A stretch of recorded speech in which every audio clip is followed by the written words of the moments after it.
team coming. Hey, that did up better than two bunk bed. Oh, she thick. She eat a cornbread. Yeah, that homemade. She get on her knees and make that go both ways. She mix Patron with the OJ. She mix a mirror with the Doja. If he can't buy you DR, then he PR. Or maybe you just a basic. People play spray them. I'm so clean, look at me, take a peek. I got bands in my pants, I'm so lit. I'm pulling up for a truck, 5%. That now I gotta have, look how I see. Get on your, she gon' crash by that. She talking to me like she like me, son. Baby, been over like you hiking or son. She want me and her friend like she a son. Won't you do it to me, baby, like they Nike, son? She talking to me like she like me, son. Baby, been over like you hiking or son. She wanna me and her friend like she a son. Won't you do it to me, baby, like they Nike, son? Unless it's money and liquor. Ain't no referee, but she know I'm official. She bouncing that double trouble. That perfect, baby. Put it over the turkey, baby. You know you want it, no perfect, baby. Wetter than some water, let me serve, baby. What's up? Straight to the point. Sports and entertainment. Hit the like button. Sub to the channel if you're not a member. Also hit them notifications to get all of my content, all of my videos. Salute to the whole entire Lions Den basketball as well as boxing communities, and salute to the whole subs that's been rocking with me, my day ones as well as my new subs too. I really appreciate the love, and all of the haters too that try to destroy the channel too. I appreciate y'all too, man. You keep on doing your job too. I appreciate it. All right, man, let's go ahead and talk about football, man. Now, look, I know the title say that, you know, Baker Mayfield, you know, he's not an MVP candidate quite yet. And really, I'm not basing this game him being an MVP candidate. However, Kirk Cousins, as much as I don't like Kirk Cousins, as much as I'm not a Kirk Cousins, he was balling.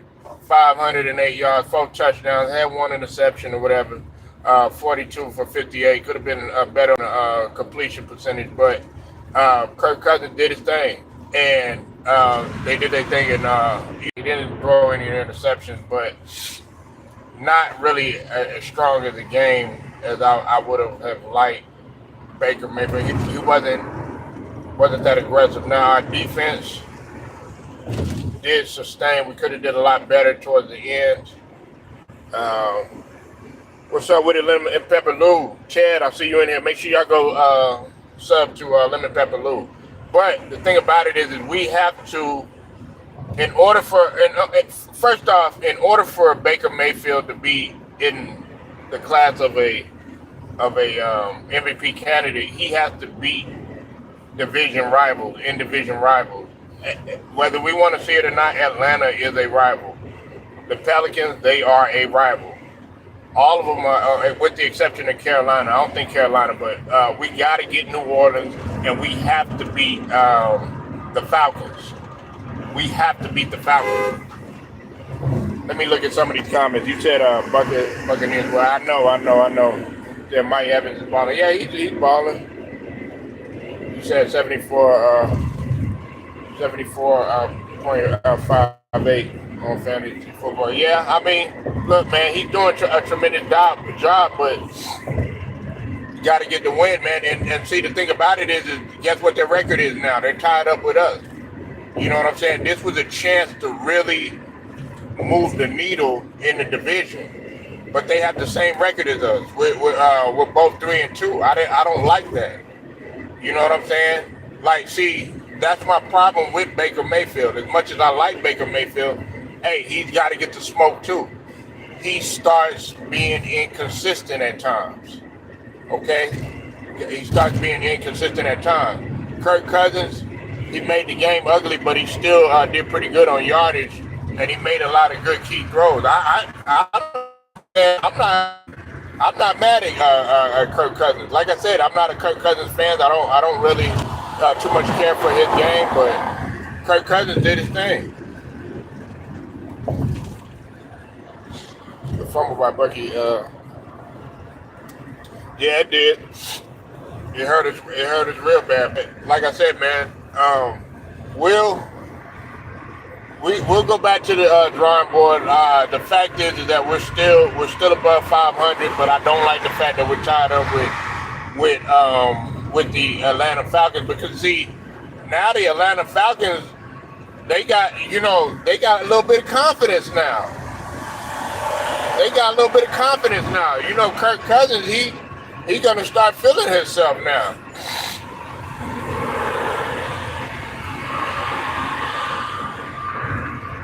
Yo, yeah, Bucky go hard, man. What's up with it, Alex? I see you in the building, man. Yeah, listen, man. Like I said, I'm not worried about October. Where I start looking at is November, December, man. Let me see where we at in November, December, man. If we get a couple more wins under our belt, hey Lou and Ted, Alex, listen, if we can at least, if we're looking at like 7-2, or I would say I could deal with an 8-3 or something like that. You know what I'm saying? Like, I'm talking about like when we get into 9 games into the season, 10 games, 11 games into the season, I could deal with that. Then if we're going to move the needle to that, then I want to see how we look coming in January. Because like I said, Kansas City, teams like Kansas City, they don't start catching heat. They don't really catch heat until January, man. Yeah, he was. But like I said, man, fumbles are gonna happen. I mean, look at what happened with Philly, and look what happened with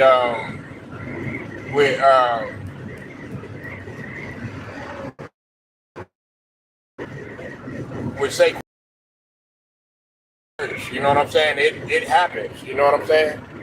So, but like I said, let's hold the horses. He's not an MVP candidate just yet.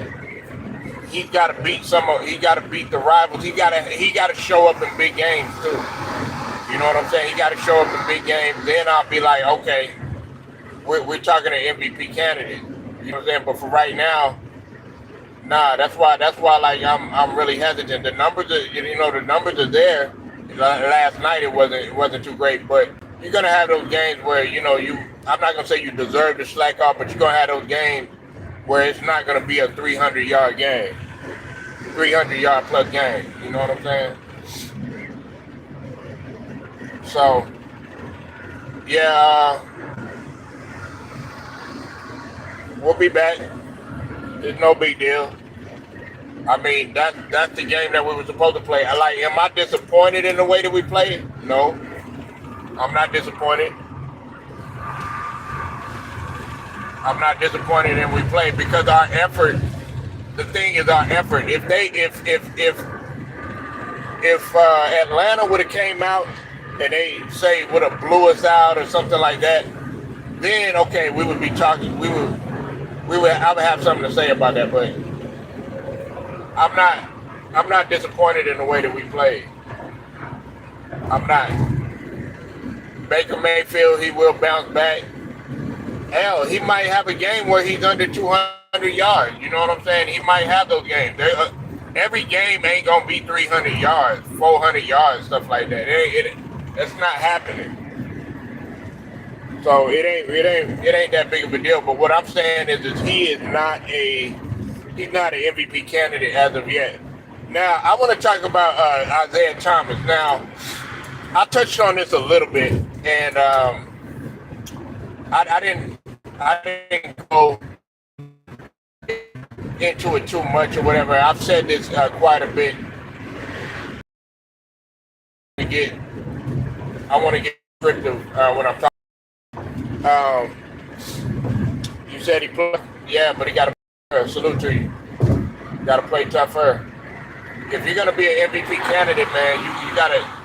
I gotta see more, man. You gotta do it at a good level. See, the reason why Lamar Jackson was a unanimous MVP, man, and the two-time MVP is because he made dynamic plays. You know what I'm saying? Didn't necessarily have the most yardage and all that other stuff or whatever, but he made dynamic plays. You know what I'm saying? They're like, wow, at a given time. That's what you have to do if you're talking about being an MVP candidate. Yeah, I mean, he was game managing, man, but if you game managing, that's not gonna get no MVP candidate. I don't really want, to be honest with you, I don't want him to focus on being no MVP. I want him to focus on getting us to a conference championship and then another Super Bowl. What did Little Troll say now? Well, put respect on Isaiah Thomas's name first and foremost. Lemon Pepper Lou. Okay, let's put some respect on his name. All right.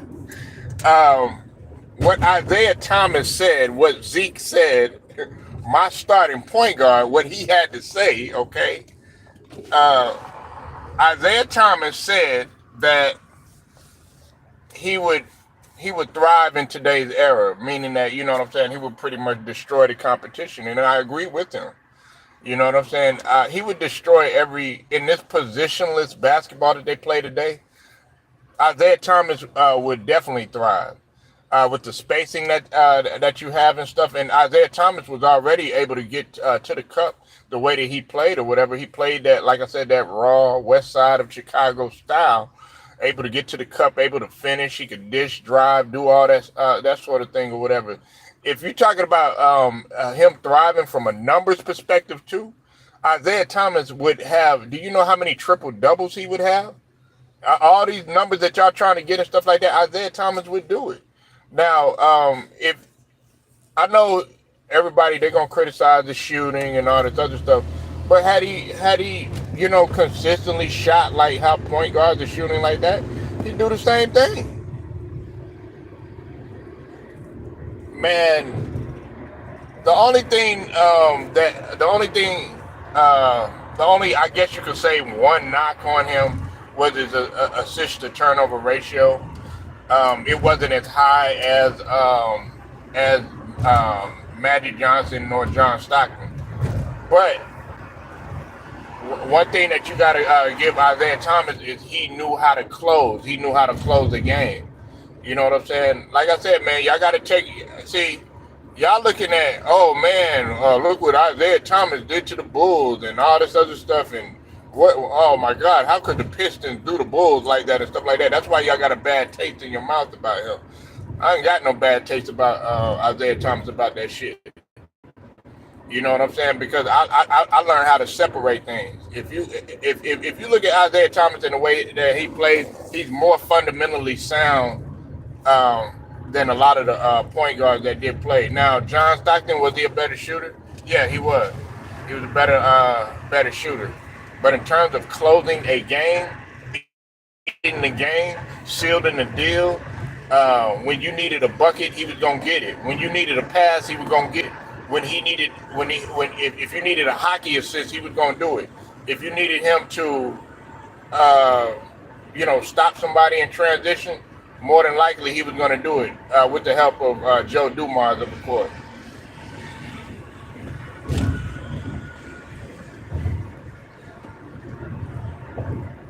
Lemon juice peppers. Before Bad Boy. Well, yeah, I mean, listen, bro. Like, Isaiah Thomas got a banner raised in every level that he done played. Okay. Now it's funny that I'm talking about Isaiah Thomas is because I was watching Hoop Dreams. I was watching the Hoop Dreams podcast with Arthur Agee and William Gates. Salute to them. They have a podcast right now. You know what I'm saying? And that was their favorite player. You know what I'm saying? Now, I'm going to be real with you, okay? This is going to shock a lot of people. Coming up, I couldn't stand Isaiah Thomas. I couldn't stand him. I absolutely hated Isaiah Thomas. Okay, let me repeat that again for some of you guys, that get in your emotions and get in your feelings. Oh, you chose Isaiah Thomas over Magic Johnson. What's wrong with you? I can't believe you chose Isaiah Thomas over Steph Curry. Yes, I did. Get over it. I did.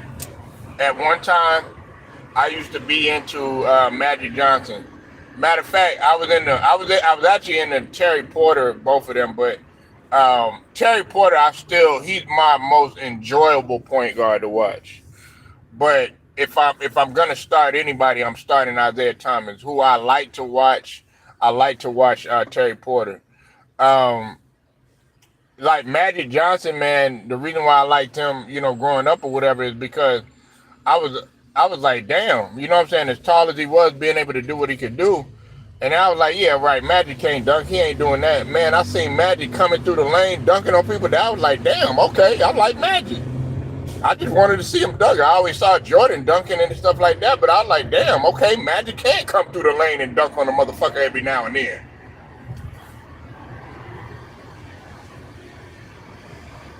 You say you would choose your cat? Oh, you talk about the pussy? Oh yeah, of course you better. Shit, you better choose the pussy over our dad, Thomas. Shit. You know what I'm saying? I would too. You know what I'm saying? But I mean, if you're gonna choose anybody else over Isaiah Thomas, you know what I'm saying? You're sleeping. If you're saying that you're not gonna win no championship with it, Isaiah Thomas, then you capping. You're gonna win a chip with Isaiah Thomas in your backcourt. Could you imagine Luka and Kyrie versus Isaiah and Joe Dumars? Man, first off, Joe Dumars would take he'll take every single thing that Kyrie loves to do and just give him hell about it, right? He'll take all his angles away, just frustrate the fuck out of him. If he's having trouble with Drew Holiday, you think he's gonna get past Joe Dumars? Then on top of that, you waiting back there, and then you got Dennis Rodman waiting for you and stuff like that. As good as a finisher as Kyrie was, man, night, gonna make you a nightmare. Do you think Isaiah Thomas is upset about not being? Yeah, he's upset, and I think he should have been on there. I ain't gonna lie, I was kind of mad at Chuck Daly for a while, but Chuck Daly didn't really have no control over that. You know what I'm saying? He had no control over it. You gotta think about it from a chemistry standpoint. Everybody wants to sit up here and say that it was all Jordan and stuff like that. Nah, it was collective. It was a collective. It was a collective few of people that didn't want him on the team, unfortunately. I'm like, nah, y'all got to put that shit aside, man. I mean, this is competition. Matter of fact, man, Isaiah Thomas and Magic Johnson was into it for years. Man, Michael Jordan wasn't the only one Isaiah Thomas, you know, they were having, they little disagreements about. He was into it with Larry Bird, you know what I'm saying, because of the disagreements that happened with Dennis Rodman. He was into it with Magic Johnson because, of something that happened, you know what I'm saying? And then he was into it with MJ because of everything that happened. He was into it with Scottie Pippen because of what had happened, you know what I'm saying? Karl Malone, the elbow, So it was a various amount of people. It wasn't just Michael Jordan. I don't know why everybody want to go and get surgical with that shit. Can championship? Of course they can. But you're talking about if we're gonna go there, Lou, you always talk about, oh man, I hate this soft NBA. Everybody was playing physical. The only reason that the bad boy Pistons, man, listen, the Boston Celtics were just as physical. Who do you think they learned from? And they finally were able to get over that mantle. The Milwaukee Bucks, they were physical. They were just quiet than a motherfucker. They were physical as a motherfucker back then. That whole Eastern Conference was very physical. Like, everybody just wants to put the Bad Boys as the poster child, as the most physical team. Oh, they did this and stuff like that. Man, you had one goddamn dirty ass player in Bill Laimbeer that was doing stupid shit. You know what I'm saying? Dennis Rodman, what he pushed Scottie Pippen into the stands. Well, hell, well, what about when Kurt Rambis got clotheslined by Kevin McHale? Okay, what about when Worthy? What about when Worthy was getting hacked and shit? Man, come on, man. Let's stop with all this, man. The Philadelphia 76ers, when they added Mahorn, they got even more physical.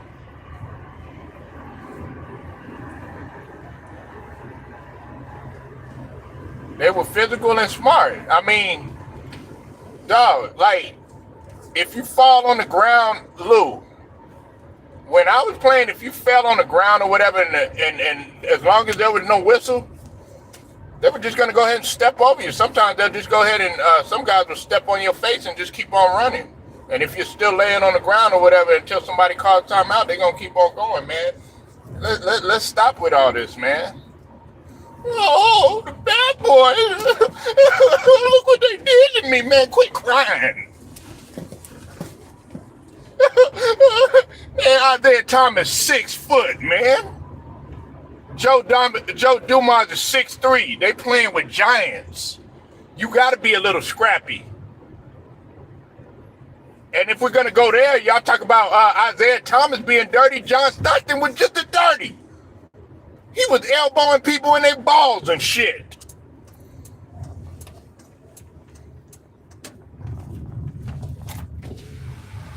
Shit, man. Kurt Rambis was dirty than a motherfucker. Why you think he got clothesline?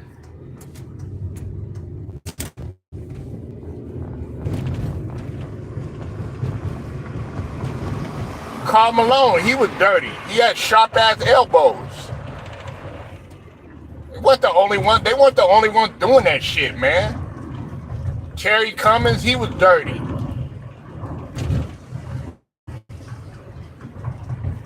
Y'all better go look it up. Go look at it.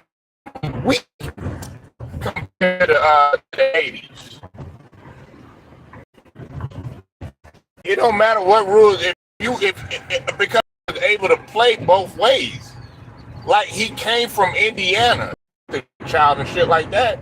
He had to learn. He had to grow up. And what did they start doing? As soon as they started playing their physical.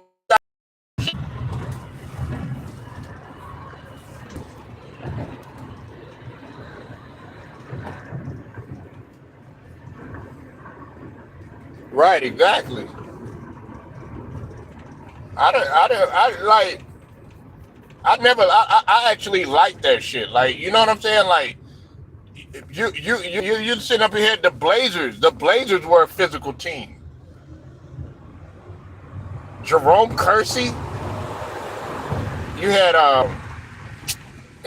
Jerome Kersey, young Cliff Robinson, Terry Porter. They were physical too.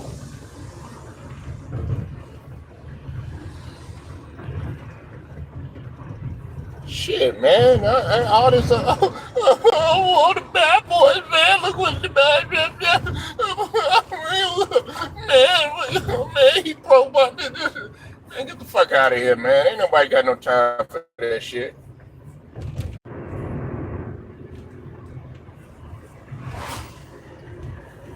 You said some players were clowned by, yeah, exactly. Like, I don't know if y'all seen Glory Road, but it's about the Texas Western basketball team, 1966, man. But in the beginning of the movie, Don Haskins before he coached before he had coached UTEP, Don Haskins was coaching girls basketball, girls high school basketball, and he was like he was taunting his players. And this is girls. He was taunting his girls players for playing soft.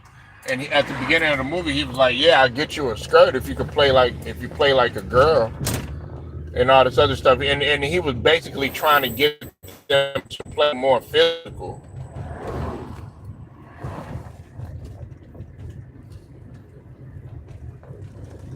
And that was girls. That was girls basketball. Matter of fact, man, I'm willing to go on record and say Aja Wilson could give some of these guys a business, man, because Aja Wilson, she she plays physical. Yeah, so um, I definitely I definitely would take Isaiah Thomas over the point guard that played today. Um, you know, uh, because and I'm only saying that because he had gave his 2 cents on how he would pan out in today's game. I know there's a lot of bad taste about Isaiah Thomas and Dennis Rodman and some of these other guys, but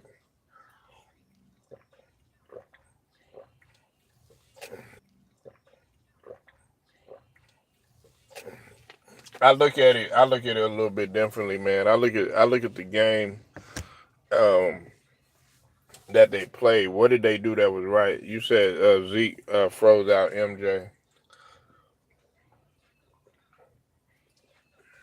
You talking about the All Star game, man? I mean, he probably did. It was probably a lot of resentment, man, on his part. You know what I'm saying? I mean, it was a lot of resentment. You know what I'm saying? But you also got to realize, man, that at one time, because Zeke's from what I know, Zeke's brother was real cool with MJ.